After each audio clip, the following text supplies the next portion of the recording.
Magandang hapon sa inyo mga sir. Meron na naman tayong natapos na project. Raider 150 Fi, loaded ng accessories mga sir, pero nagawa natin na ganito kalinis. Parang stock settings pa lang at wala pang ginalaw sa wiring, pero marami nang naka-install. Ang naka-install sa kanya, Zenlo M1 Plus. Ito mga sir, existing na to. Nirewiring na lang natin yung pagkakagawa ng MDL.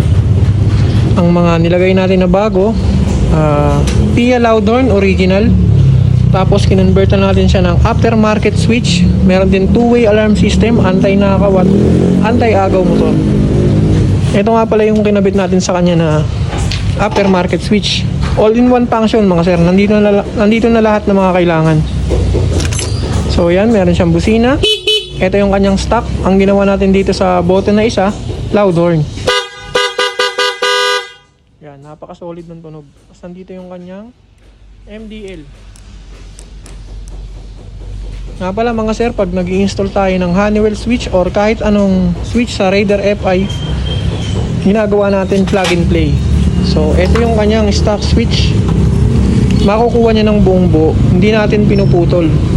Para kung sakaling magbalik sa stock switch si customer, walang magiging problema. Plug and play pa rin mga sir.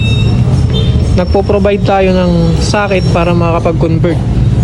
So, walang magiging problema pagka nanawa si sir or nasira tong switch na to. Nga pala mga sir, ito yung pagkaka-mounting natin ng busina, medyo malayo sa engine.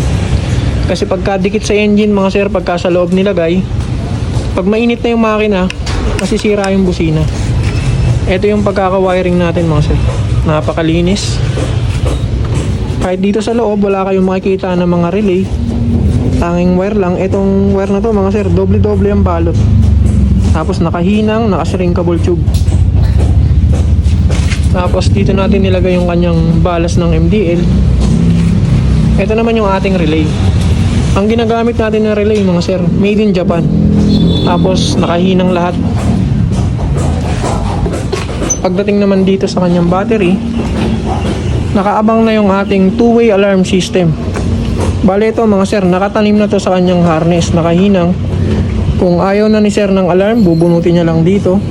Kung nasira yung alarm, plug and play na lang, hindi na magpapawiring ulit. Tapos siyempre mga sir, naka-fuse ang ating loads. May fuse ang MDL, may fuse ang Loudhorn.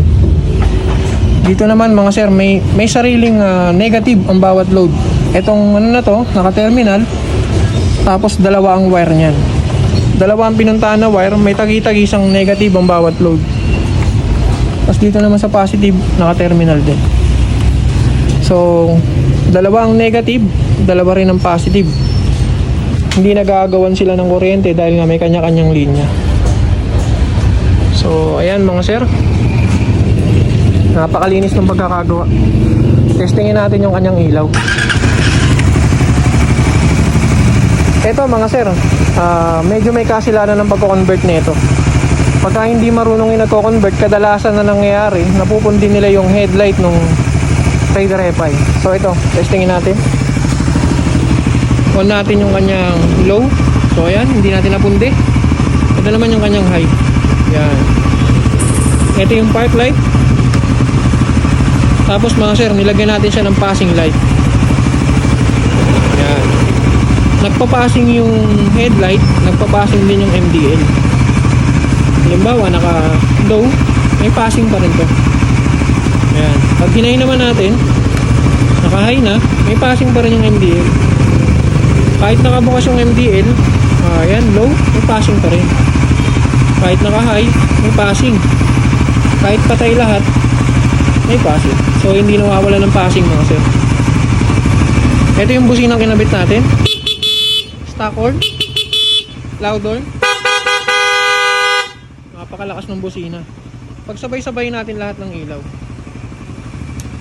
Hazard. Check nyo yung ilaw mga sir.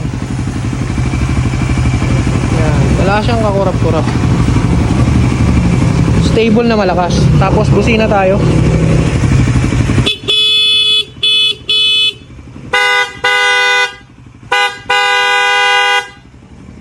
Walang kakurap-kurap yung ilaw niya. Tsaka buong buo yung tunog ng busina kasi nga maganda yung pagkaka-wiring mga sir.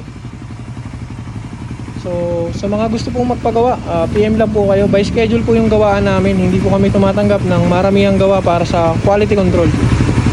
So yun lang mga sir, maraming salamat sa panonood. God bless and ride safe always.